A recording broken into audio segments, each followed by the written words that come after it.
Hai semua, semoga masih diberikan kesehatan dan selalu berbahagia. Perayaan Imlek tahun ini masih dalam situasi pandemi corona yang begitu meresahkan. Masyarakat yang merayakan kali ini bisa menikmati tahun baru dengan cara berbeda dari tahun-tahun sebelumnya.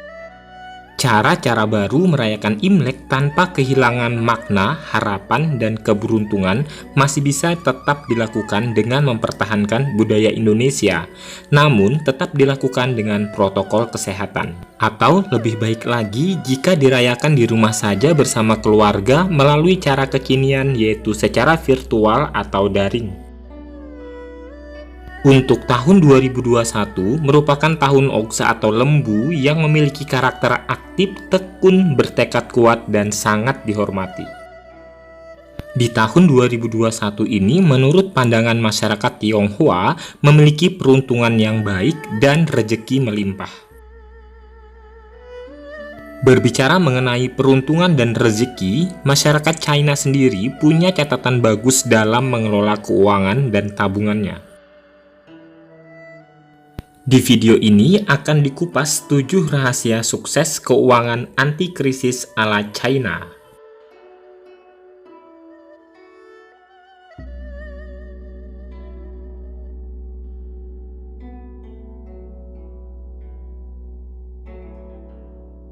Ketika ada pertanyaan, berapa penghasilan kamu per hari?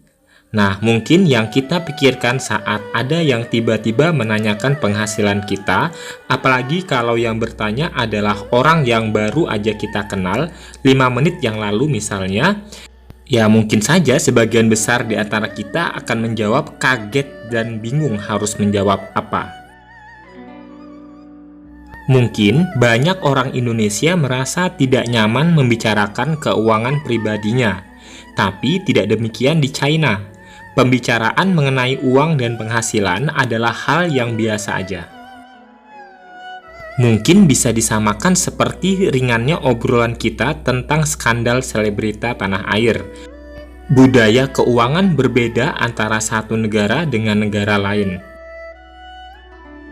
Misalnya, orang Amerika Serikat mungkin lebih sering bicara pendapatan tahunan, return, dan kekayaan bersih. Sementara orang Tionghoa atau China lebih sering menggunakan istilah pendapatan harian, resiko, dan tabungan. Sementara orang Indonesia lebih sering bicara cicilan, pokok, dan denda. Nah, budaya uang China nampaknya terbukti tahan krisis, setidaknya di Amerika Serikat, karena menurut suatu penelitian, orang-orang Asia Amerika di Amerika Serikat, terutama etnis China atau Tionghoa, hanya mengalami guncangan ekonomi minimal saat krisis 2008. Menurut banyak ahli juga nih, filosofi yang dipegang teguh oleh masyarakat China memberi banyak pengaruh dalam budaya keuangan China selama ribuan tahun. Lalu, seperti apa kebiasaan sukses keuangan ala orang China yang anti badai krisis? Berikut 7 di antaranya yang bisa kita pelajari.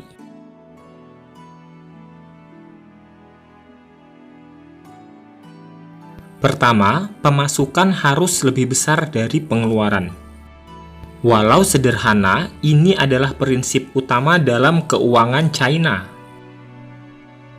Prinsip ini mengajarkan kita untuk menjaga biaya hidup supaya selalu lebih kecil daripada pendapatan. Walau sepele, banyak orang merasa kesulitan menjalankannya, bahkan menghitung berapa pemasukan dan pengeluarannya setiap bulan saja merasa tersiksa. Apalagi zaman modern seperti sekarang, begitu banyak godaan. Kadang kita hilap meningkatkan gaya, walaupun sebenarnya pendapatan kita belum mampu, tapi dipaksakan karena takut malu dianggap tidak punya. Hasilnya, pengeluaran kita jauh lebih besar dari pemasukan dan harus ditutup dengan utang. Mungkin kita perlu ingat pelajaran fisika dulu. Gaya selalu berbanding lurus dengan tekanan. Jadi, jika hidup kita penuh tekanan, mungkin karena kita terlalu banyak gaya.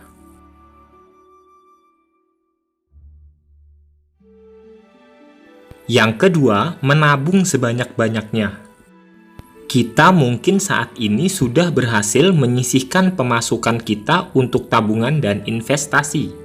Jika 10% yang kita masukkan untuk tabungan, maka kita sudah berada di atas rata-rata rumah tangga Indonesia. Beda Indonesia tentu beda dengan China. Data 2016 menyebutkan rumah tangga di China menyisihkan rata-rata 46% dari pendapatannya untuk tabungan.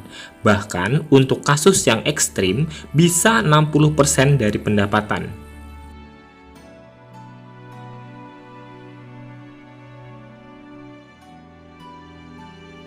Tunggu dulu. Ini sederhana atau irit ya? Pemerintah China pun dibuat pusing oleh kebiasaan ekstrim warganya untuk menabung ini.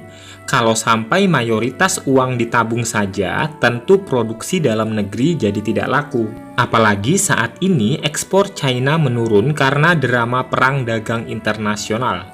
Maka pemerintah China saat ini sedang gencar mengkampanyekan pada rakyatnya untuk belanja atau investasi. Memang kita tidak perlu sampai menyisihkan 60% pendapatan, tetapi pelajaran yang bisa dipetik adalah siapapun bisa menyisihkan berapapun asal mau dan konsisten.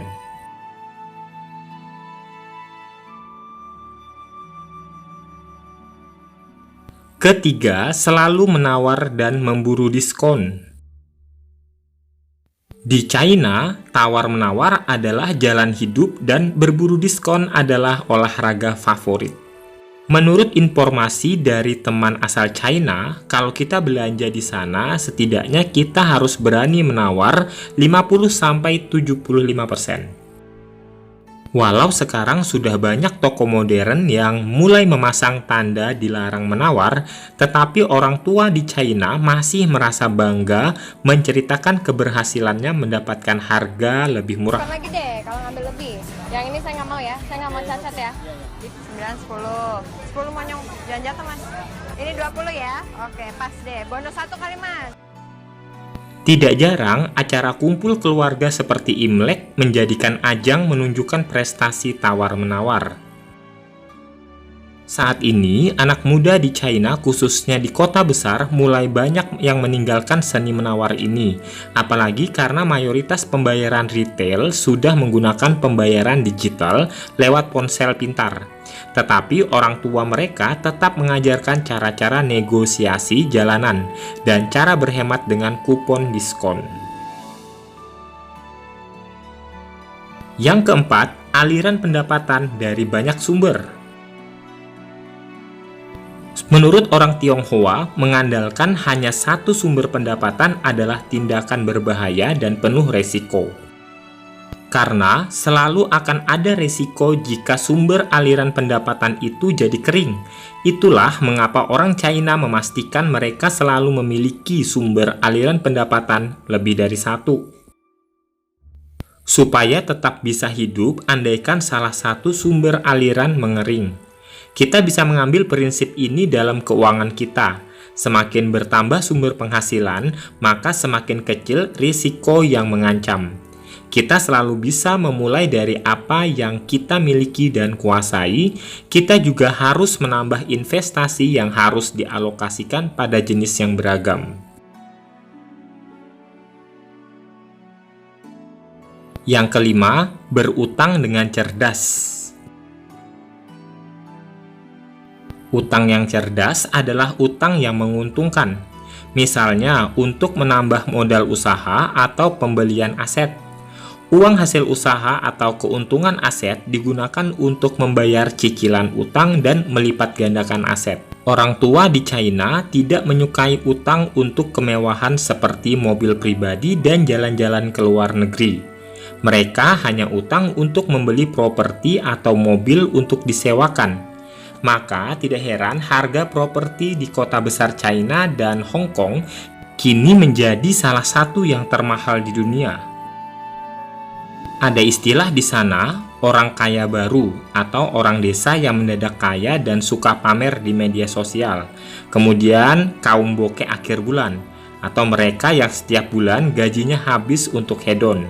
Dan ada istilah juga parasit papa mama yang artinya orang yang masih tinggal dengan orang tua walaupun umur sudah 20, 30 bahkan 40 tahun. Yang keenam, terbuka dan disiplin.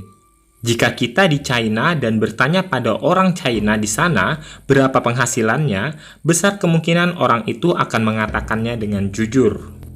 Karena beda dengan negara lain, di China membicarakan penghasilan bukan bermaksud untuk sombong dan membanggakan diri, tetapi untuk lebih mengenal orang lain, persis seperti basa-basi kita di sini yang menanyakan tinggal di mana atau aslinya mana. Ketujuh, hadiah terbaik adalah angpau dan pendidikan. Setiap tahun baru Imlek atau ulang tahun, anak-anak di China mendapatkan hadiah uang tunai atau angpau yang akhirnya mereka tabungkan. Mereka diajarkan tidak menghabiskan uang yang didapat, dan akhirnya mereka jadi lebih menikmati menabung dibandingkan membelanjakan. Hadiah terbaik kedua adalah pendidikan. Orang tua selalu menekankan bahwa sekolah, kuliah, atau pendidikan adalah hadiah terbaik untuk anak, sementara prestasi adalah hadiah dari anak untuk orang tua.